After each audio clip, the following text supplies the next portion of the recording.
to behave very abnormally.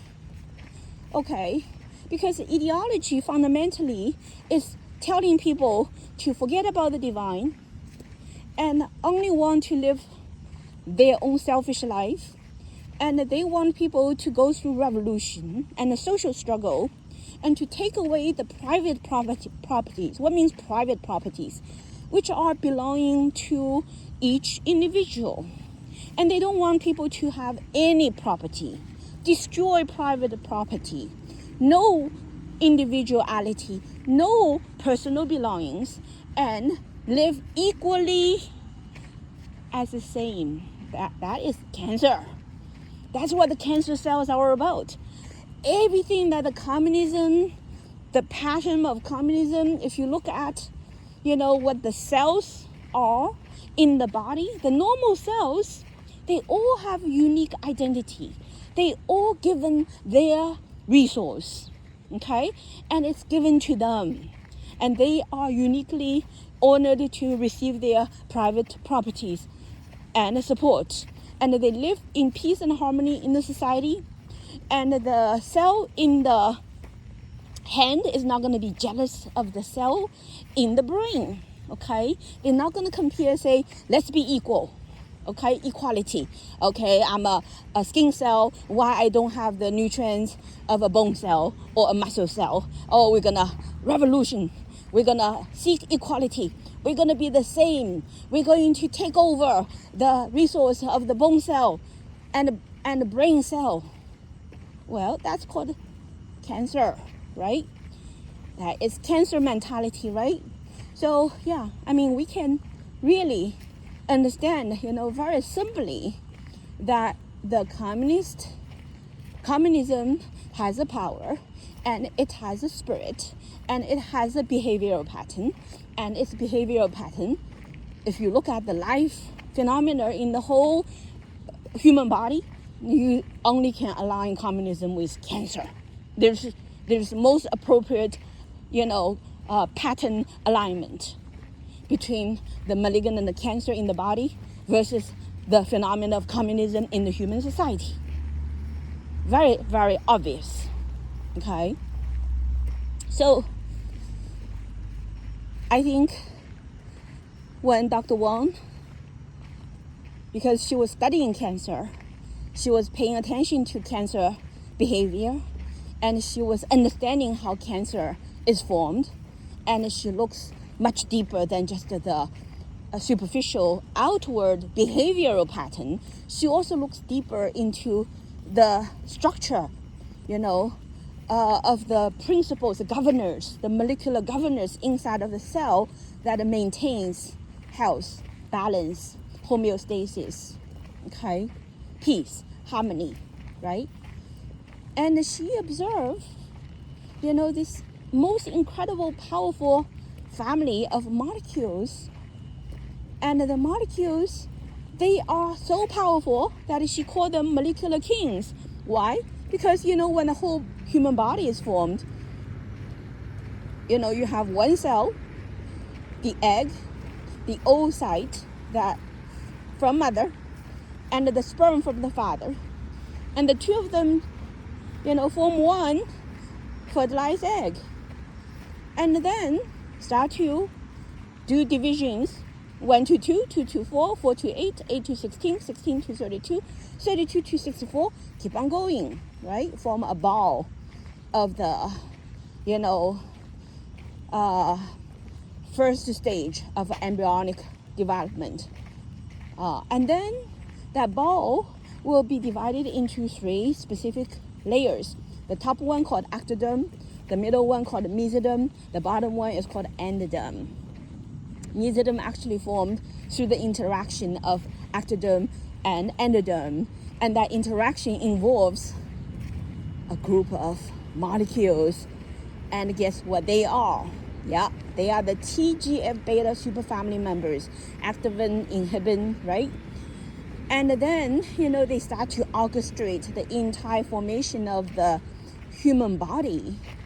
Mesoderm differentiate into muscle and skeleton, endoderm differentiate into the guts, in the organs, and the ectoderm differentiated into skin and the nervous system, right? And throughout that differentiation process, when the body forms, guess who were the one that were the artistic directors for the dance of the cells? It is the TGA-beta superfamily members. So these are the proteins that are the molecular kings, because they tell the cell what they do. You must do this. You need to be specialized to do this. You need to specialize to do this. You guys need to work together and go this way, that way, this dance, that dance. And they are basically the artistic directors, okay? That they orchestrate the dance of life of the cells and ultimately form this magnificent human body. After the human body is formed, those molecules continuously serve as the kings to maintain the homeostasis of the entire human body. And when their orders are not followed, and mistakes are made, and then human body start to break down and have all kinds of diseases, especially cancer. Okay, yeah, so when the kings are not honored, when the disciplines are not followed, when the rules and regulations and law is broken down, and the human body starts to break down, just like the human society. So therefore, studying the science, biology, and the life science of the human body, you start to see very clearly what are the fundamental disciplines behind life phenomena and how to maintain a healthy cell and how to maintain a healthy tissue, how to maintain a healthy organ, how to maintain a healthy body. Just like Confucius says, for the individual, you need to 修身, work on your mind and body and spirit, cultivate your mind, body, and spirit, 修身. Then you can 齐家, bring your family members together. And once you can bring your family members together and obtain harmony of a cell as a unit, then you can govern the nation, okay? For example, the nation comes to basically the organ level and bring peace and prosperity to the whole world. That's a whole body health, right? So Confucius goes 修身齐家治国平天下. And, throughout this whole small scale to middle scale to large scale, there are continuous central governance principles. And that is the law of the universe. And then the Falun Dafa teaching summarizes with 3 Chinese characters called truthfulness, compassion, forbearance, 真善人. And that quality actually manifests so clearly in the molecular kings family's operational mode. And that operational mode by the TGA-beta superfamily, and that operational mode actually was the subject of study of Dr. Wang at Harvard, 7 years. 1993, she entered into Mass General Hospital, Harvard Medical School, Pediatric Surgical Research Laboratory located at the Warren Building of Mass General Hospital by the side of the Charles River. Across the street is the Whitehead Institute, MIT. And the year of 1993 basically was a very exciting year. And at the time, the King family, TGA-beta superfamily, the prototype called the transforming growth factor beta, the research entered into a very critical period of time, which was the identification of the most important receptor that mediate the signals directly from the king. Okay, so the king transmits the signal in the TGA-beta family, it was very sophisticated. First was the type 3 receptor. The type 3 received the signal of the king and then deliver the king to activate the second level receptor, type 2. When type 2 receive the king, then start to recruit type 1. And when type 2 and type 1 together holding onto the king allow the type 2 to activate the type 1 through phosphorylation. This is all human science, way of describing what actually was happening. But in terms of real life, if you look at the molecular dimension, if you become the type 2 receptor, you become the type 1 receptor. Basically, it's like the type 2 receptor first hear the presentation of the law of the universe and then start to tell the type 1 to go to study it.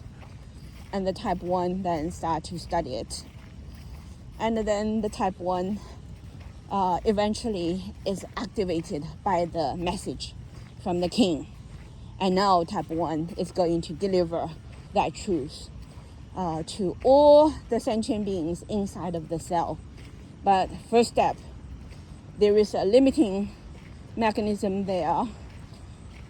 She needs to wait until the power of the truth is strong enough to release this gatekeeper, which is a little molecule called FKBP12.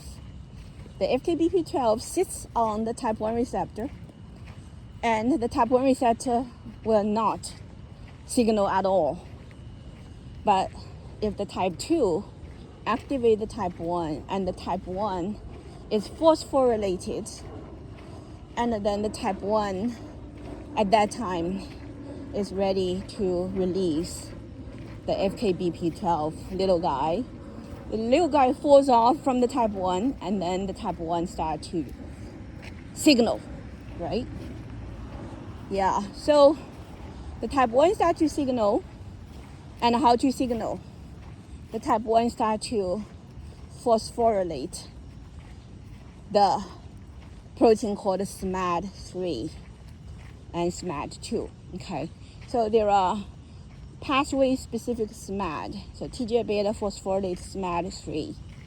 And the SMAD3 was initially folded up and cannot do any signal. But when the type 1 activates the type 3 changes its conformation drastically and immediately start to team up with SMAD4. Now, SMAD4 is different from SMAD3 in a way that SMAD3 is phosphorylated by the receptor, but SMAD4 was sitting in the cytoplasm just waiting for SMAD3 to be activated. When SMAD3 is activated, SMAD4 will be the companion of SMAD3.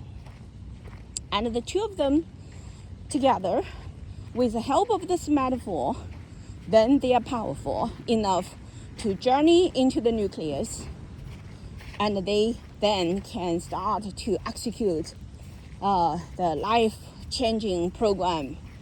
They go to the DNA, and then they start to activate a new DNA program that start to make the cell work in terms of suppressing cancer. It's called growth inhibition mechanism, right? They target a set of DNA genes and to, reprogram the cell. But that's not just the only thing SMAD3 do. SMAD3 also directly can bring very, very important proteins in the cell to basically target them for breaking down and therefore monitor the activities of many, many other signals in the cell that they need to go through those molecules in the cytoplasm and in the nucleus. For example, HAF1 is a very, very interesting molecule. It's not in the nucleus, it's in the cytoplasm. And it plays a very, very important role in the shape of the cell and the ability of the cell to migrate. And SMAD3 actually directly target HAF3 for degradation and therefore prohibit the cell to migrate, therefore effectively, in every regard, blocking, if it's a cell is a cancer cell, right? TGF-beta systems through SMAD3 is immediately shutting down the ability of, the cancer cell to move around. Okay. And the SMAD3 also can go into the nucleus and grab onto some key nuclear gene activation protein like SNP1. And that protein is required for activating certain very important genes. And when SMAD3 goes actually SMAD3 doesn't go grab SNP1. That is a different SMAD, which is a BMP system, to target. That's the SMAD1 in the bone morphogenetic protein ligand, another member of the TGF-beta family. So the pathway-specific SMAD actually does very distinct things, and it can target very, very important cytoplasmic or nuclear regulators of cell behavior, and to target them for degradation and effectively blocking that previously existing pattern of cell activation, and therefore effectively prohibiting carcinogenesis. So TGF-beta superfamily, they are very, very powerful factors that prohibit cell proliferation and exert this power of homeostasis and new balance. Okay. And so those are the findings of Dr. Wang when she was at Harvard.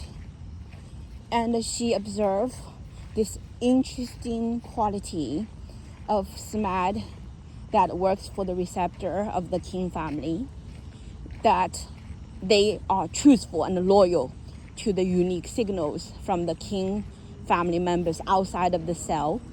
And through the receptor, that loyalty and truthfulness is maintained by the SMAD3 for TGF-beta, SMAD1 for the BMP, for example. But they requires a helper, SMAD4. So the SMAD4 is like the compassion aspect of the pathway, okay? Without SMAD4, those signals cannot go through. So truthfulness, compassion, and then the SMAD6 and 7, they are the SMADs that make sure the signals have a negative feedback, which means the truthfulness cannot just go without limit, okay?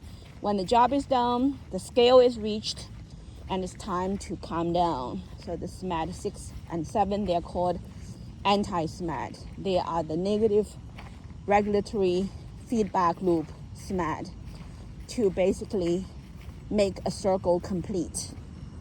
So truthfulness, compassion, tolerance qualities are fully manifested in the TGF-beta, superfamily, the king molecules operational mechanism. And so, we're talking about life that is governed at the molecular level, and how the king of the molecular kings, how they operate, and their operation fully manifest the fundamental nature of the universe as taught in the book of Zhuan Falun, Turning the Law Wheel. And Dr. Wang actually started to enlighten to some very profound truths, because this is very interesting. Everything that she was revealing through her laboratory research start to connect with herself in the human world, especially that little guy, FKBP12. Really, the whole time of discovery, the identification of FKBP12 as a binding protein for the TGF-beta type 1 receptor, and its function is to make sure that the type 1 receptor would not signal without the arrival of the TGF-beta, the king family. Only when the TGF-beta king grab and activate the type 1, then the little guy will leave the type 1 and allow